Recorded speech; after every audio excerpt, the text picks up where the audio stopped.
আসসালামু আলাইকুম প্রিয় দর্শক, ভয়েস অফ সালেহ থেকে আপনাদের সবাইকে জানাচ্ছি স্বাগত। আপনাদের সাথে আছি আমি সালেহ মাহমুদ। শুরুতেই সংবাদ শিরোনাম।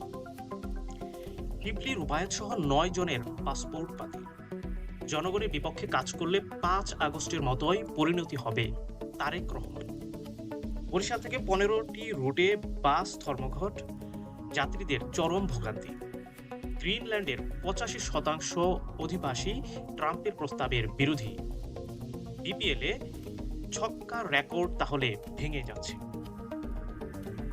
প্রিয় দর্শক, এতক্ষণ শুনছিলেন সংবাদ শিরোনাম, এবারে বিস্তারিত।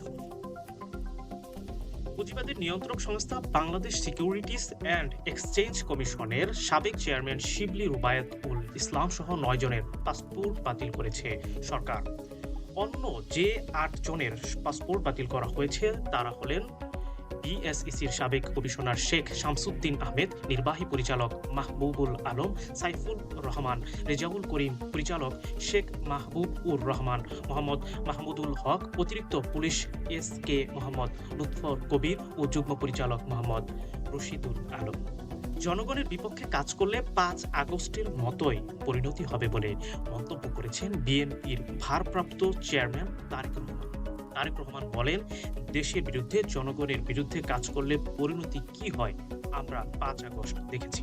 ৫ আগস্ট থেকে আমাদের অনেক কিছু শেখার আছে, অনেক কিছু বোঝার আছে। জনগণের থেকে, জনগণের প্রত্যাশা থেকে দূরে চলে গেলে ৫ আগস্টের পরিণতি হবে। ৫ আগস্টের পরিণতি থেকে কোনো রাজনৈতিক দলকে বাইরে থাকতে হলে তাদের জনগণের সঙ্গে থাকতে হবে, জনগণকে সঙ্গে রাখতে হবে।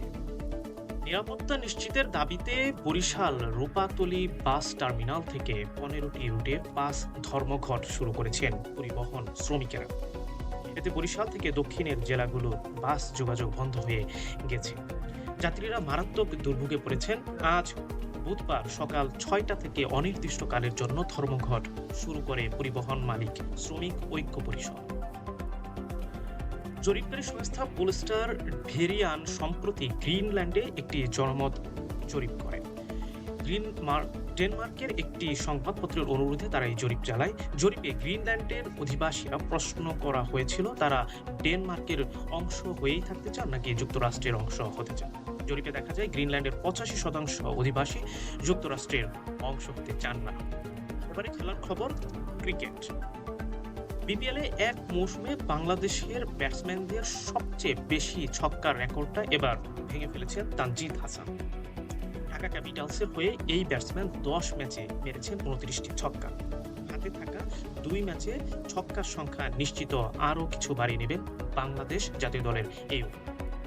এরই মাধ্যমে আমাদের আজকের খবরটি শেষ হলো। এমন খবর পেতে আমাকে ইনবক্সে নক করতে পারেন। ধন্যবাদ।